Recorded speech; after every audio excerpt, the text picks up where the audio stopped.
Now turn to section 1. You will hear a man talking to a receptionist at a hotel. First, you have some time to look at questions 1 to 7.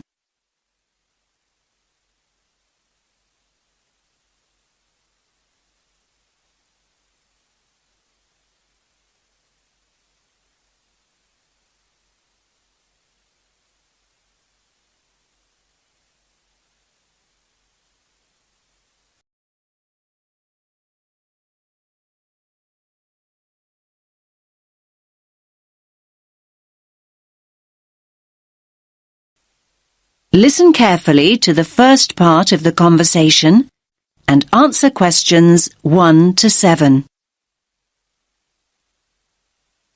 Good evening, sir. Do you have a reservation? Yes. Let me just check I've got everything. Sorry. Yes, a reservation. It's in the name of Hartley, Martin Hartley. Let me see. Oh, yes. Here it is. That's for 3 nights. Yes, that's right. Do you need my passport? I just need to take the number as a form of ID. No problem. Now, can I just ask you to fill in this registration form, please? Actually no. You see, I've broken my wrist. Yes, I noticed that. I'm afraid form filling is something I can't manage right now. Not without a lot of pain anyway. Oh dear. I'm sorry, sir. But don't worry. I can complete the form for you. That's very kind of you. What do you need to know? Well, let's start with your name, of course. So that's Martin, Hartley. That's Hartley. Thanks. And your address? 45 Carlisle Way. Could you spell Carlisle for me? Sorry. It's Carlisle.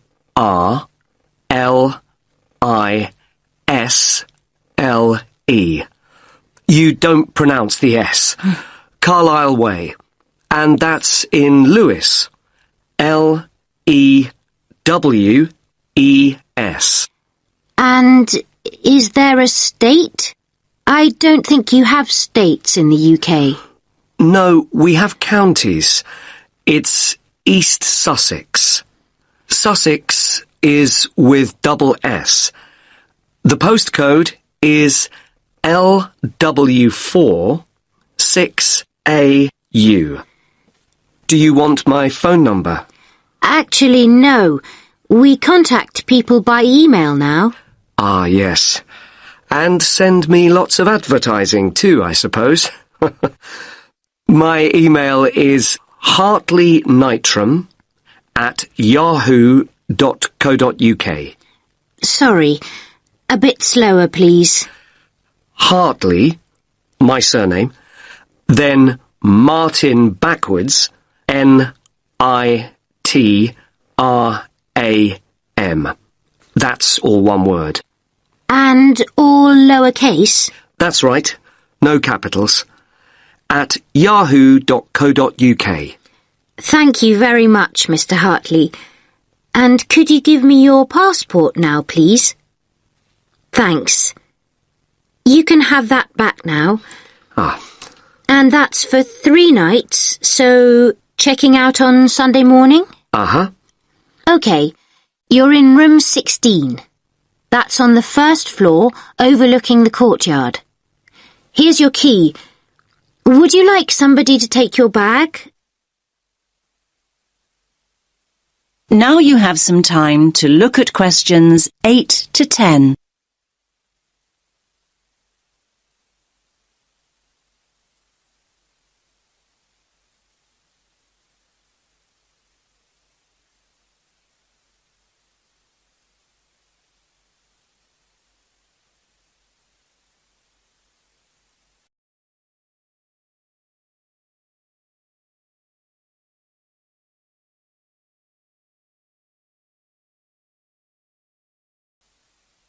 Now listen to the next part of the conversation and answer questions 8 to 10. Do you have a map I can take? Yes, of course. We've usually got lots of them here. Somewhere. Ah, yes. Here we are. Thanks. Could you show me where we are exactly? Let me have a look. Yes. This is our street here, Avenida Constitución. The bigger hotels are marked, so let me just see which one is us. Here. Yes, here. This is Hotel Columbus, just before you get to the museum. I say just before because that's the way most people get here. I mean, coming from the main square where all the buses stop, or from the station.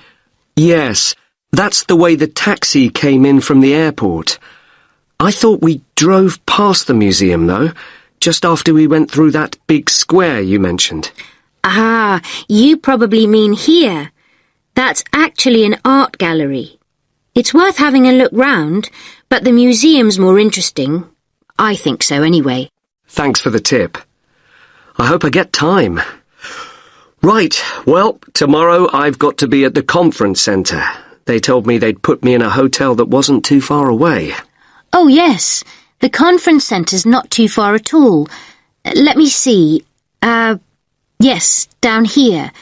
You can walk there in 7 or 8 minutes. Just cross over the road and go straight down this street here. That will take you towards the newer part of the city. Walk on for a couple of blocks, and then when you get here, you just have to go right a very short distance, and then you'll see the conference centre above the other buildings. It's quite big. I see. That all looks quite straightforward. Thanks very much. My pleasure. Have a nice evening, sir. That is the end of section 1. You now have half a minute to check your answers.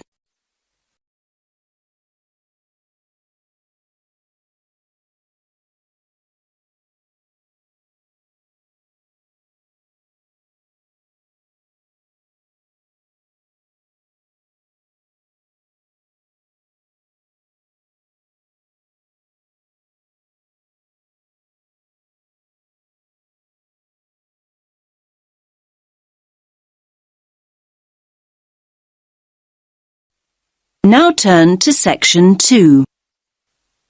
You will hear a man talking to teenagers about archery. Now you have some time to look at questions 11 to 15.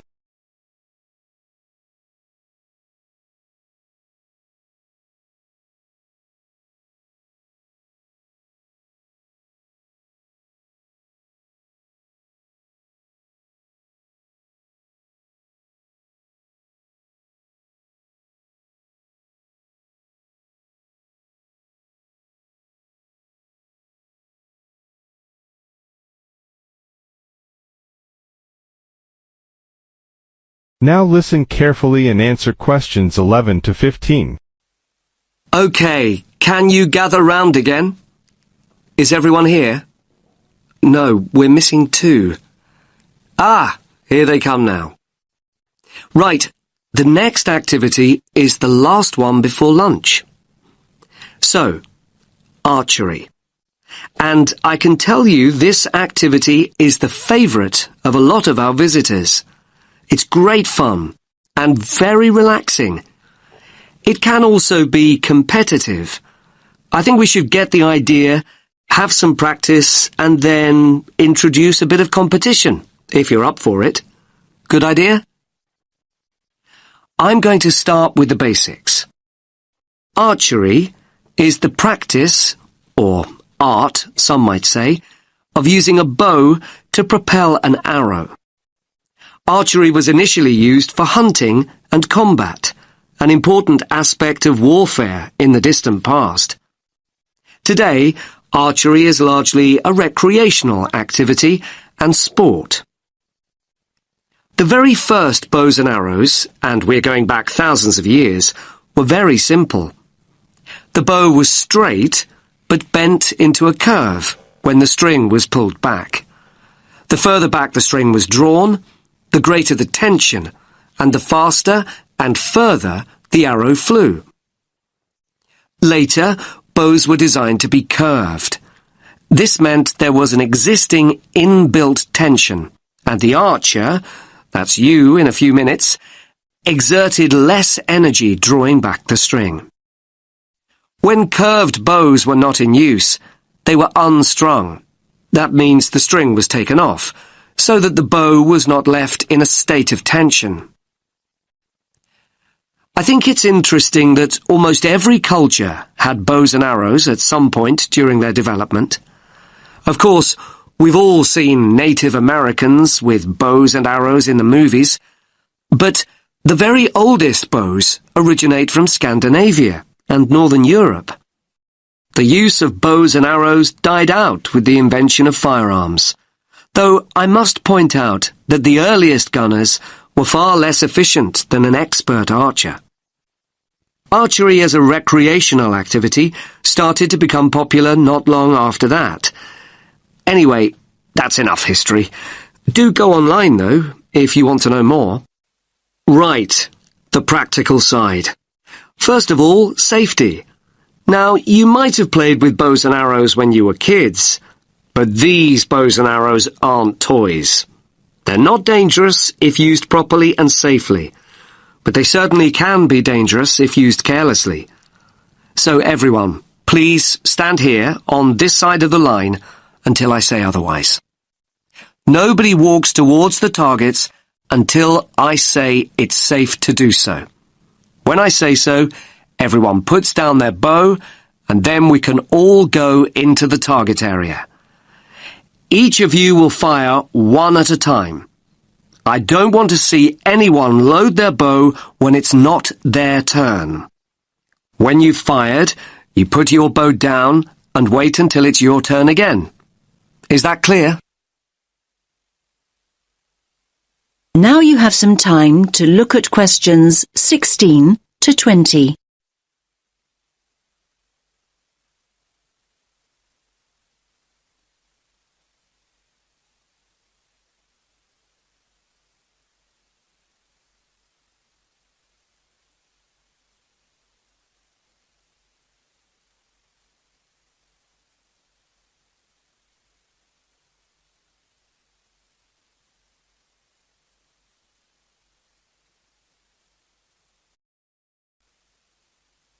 Now listen to the rest of the talk and answer questions 16 to 20. Let's take a look at the equipment. The bows are fairly heavy. You might be surprised. We'll spend a moment practicing holding the bow properly before we load one up. I'm holding it now, in the position in which you'll hold it. The drawstring is here, and again you might be surprised at the tension. You'll need to practice drawing back the string. Just above the middle of the bow, here, is the sight. You look through this as you would with a rifle. Using a bow and arrow without a sight is perfectly possible. Most master archers do this, but having one will certainly help you to start off with. Now I'll put the bow down and show you an arrow. The shafts of our arrows are wooden, but fiberglass arrow shafts are now common too. Traditionally, as I'm sure you'll know, the fletching at the top of the arrow, not the tip end of the arrow, was made of feathers. We have some arrows with feather fletching, but we also have some with what we call vanes. That means the fletching is made of solid plastic. All of you have a quiver with 6 arrows in it. You should tie the strap of the quiver around your waist, like this. As I've said, you take an arrow from your quiver when I say so, when it's your turn and not before. Oh, I nearly forgot. Protection. Everyone has a chest guard and hand guard, like those that I'm wearing. I'll show you how to put the chest guard on in a moment. And a bracer. The bracer's a smaller arm pad that protects the inside of your arm from the string. For those of you in a t-shirt today, that's important. But the bracer will also stop the string catching on the sleeve of a jumper or jacket. Right, so before we pick up the bows, let's have a look at these chest guards. That is the end of section 2. You now have half a minute to check your answers.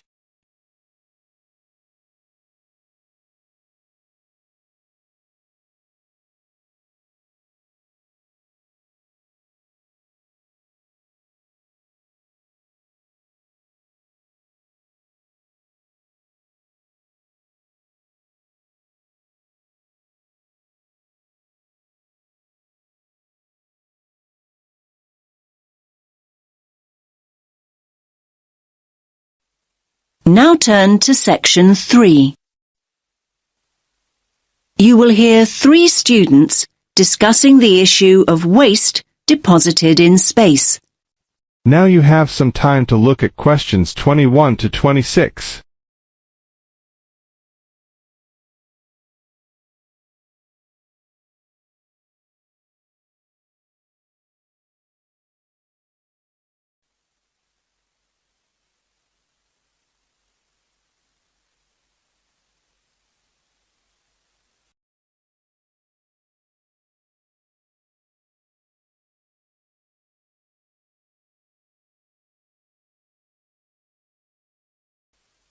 Listen carefully to the first part of the discussion and answer questions 21 to 26.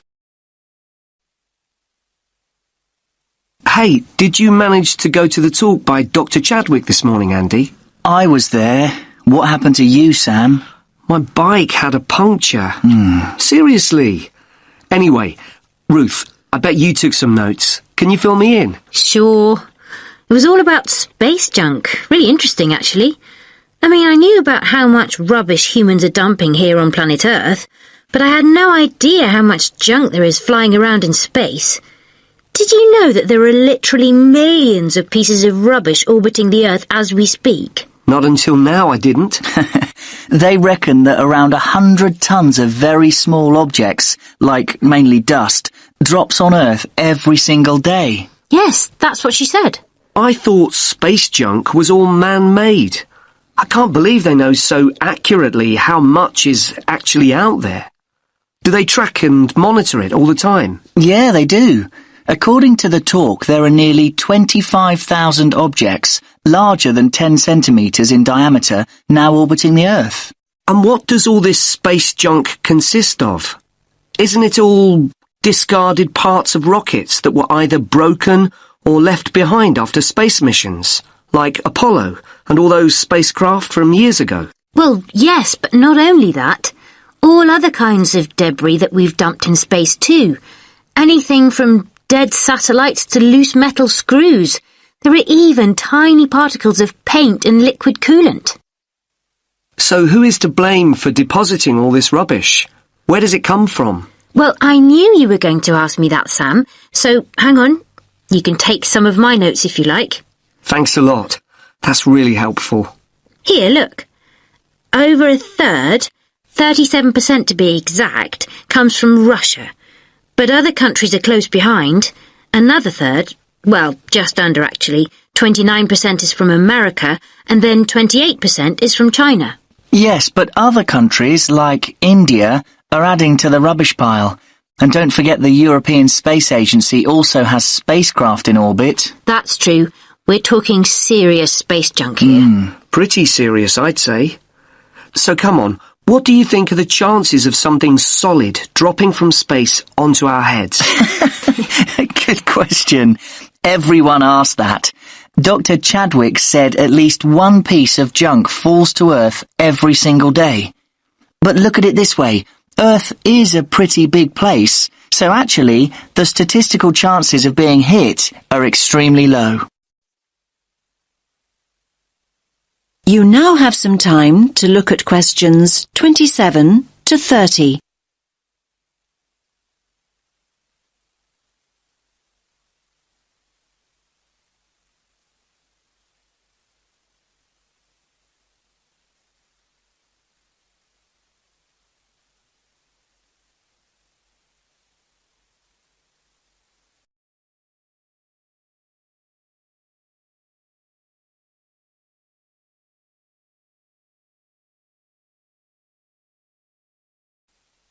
Now listen to the rest of the discussion and answer questions 27 to 30.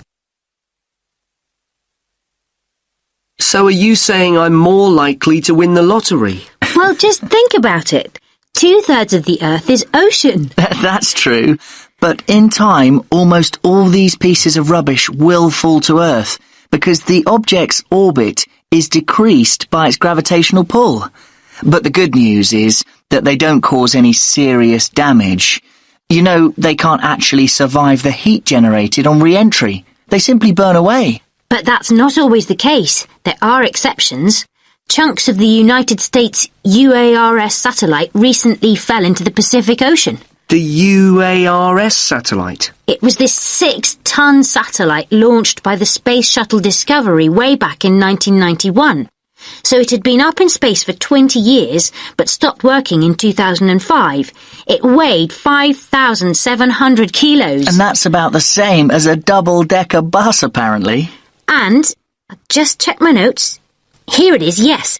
The largest of these great big chunks that fell into the sea weighed about 158 kilograms. Think of the weight of an adult gorilla, Sam, and you get the picture. A nice soft landing, then.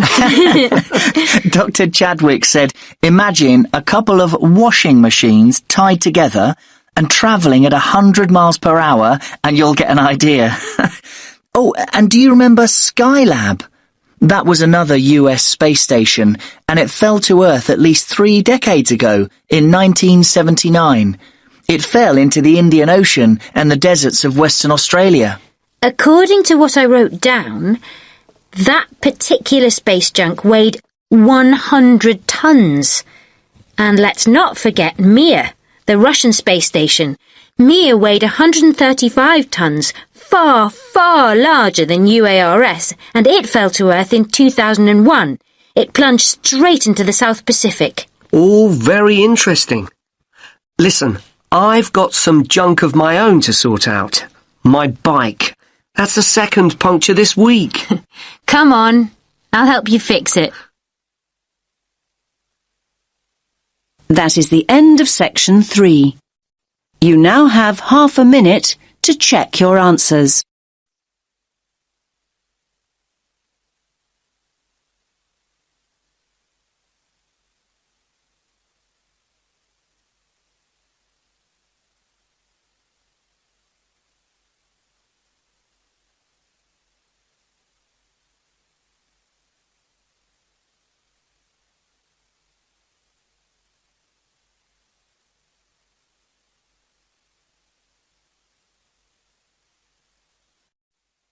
Now turn to section 4. You will hear a woman talking about retail psychology. First, you have some time to look at questions 31 to 40.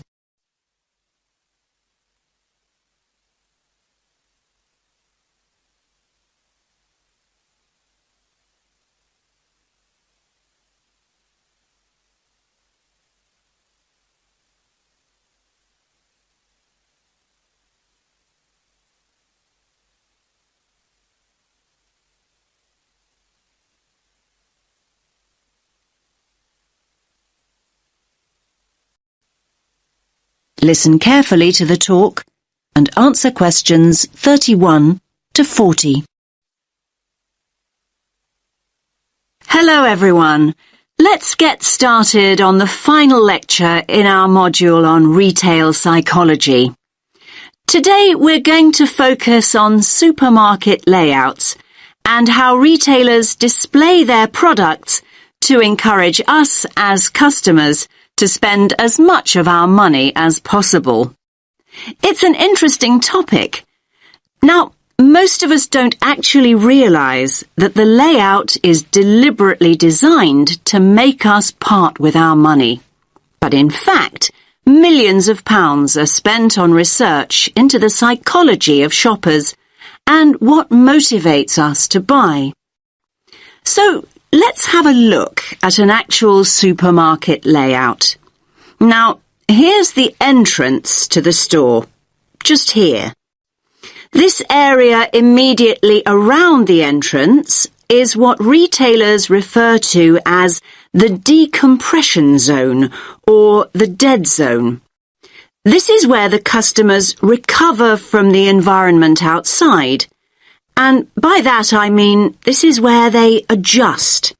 For example, the place where they might put their keys in their pockets or take off their sunglasses, these kinds of things. So, what do you notice about this area?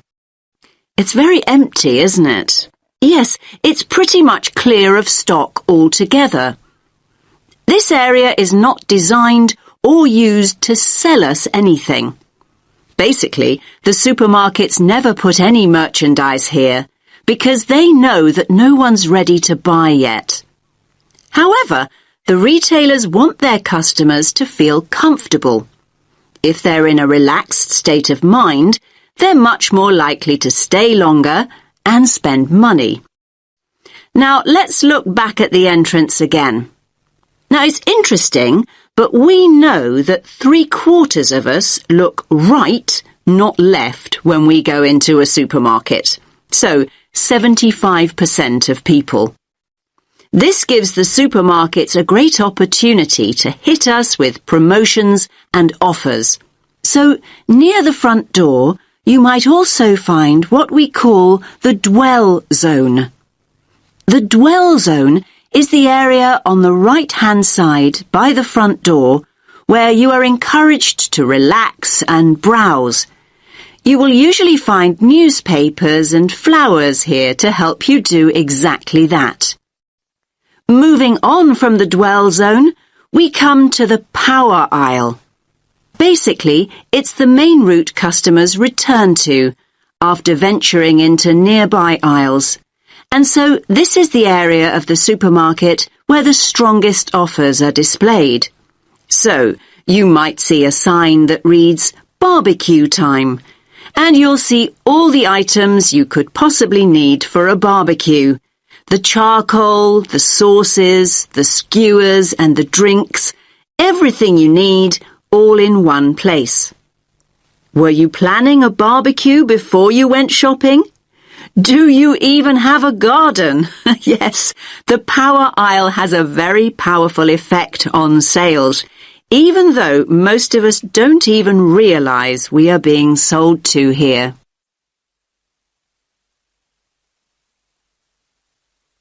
Now, let's think about fruit and vegetables for a moment. They're always located towards the front. Now, why do you think this is? Yes, fruit and vegetables are always at the front because it gives the supermarket a healthy image. And let's think back to flowers and newspapers. We talked about both these items earlier. And yes, they're displayed near the front on the right. Now, they're known as distress goods. Why's that? Well, these are the goods that we often buy in a hurry or on impulse. In other words, these are the items we didn't actually intend to buy at all. But the supermarkets want us to put them in our trolleys even before we start our proper shopping. Now, what about everyday items like bread or milk or cereals? They're always placed right at the back of the supermarket. Yes, in this area here. Again, this is a deliberate strategy by the supermarkets. Basically, they want us to walk through the whole store to get them in the hope we will buy other things on the way. That's why items like these are often called destination goods. Now, where products are placed on the shelves makes a real difference. We read shelves a bit like we read a book. Our eyes go from left to right. And they want you to focus on the more expensive items, so they place them at eye level. It's often quite hard to spot items like cheap tinned food. Why is that? Well, they're normally placed very low on the shelves. Basically, The supermarkets don't want the cheapest products to be the ones you see first. Finally, let's have a look at the checkout area here. Now, we all know that sweets are deliberately placed within the reach of children at the checkout. But all kinds of things are displayed at checkouts these days. In fact, supermarkets can change what's on offer almost by the hour. It's a quick and easy way for them to rotate their stock. So, if the sun comes out, the checkout is an ideal place to display sunglasses. And if it rains, umbrellas can be placed there instead. Now, does anyone have any questions? That is the end of section 4. You now have half a minute to check your answers.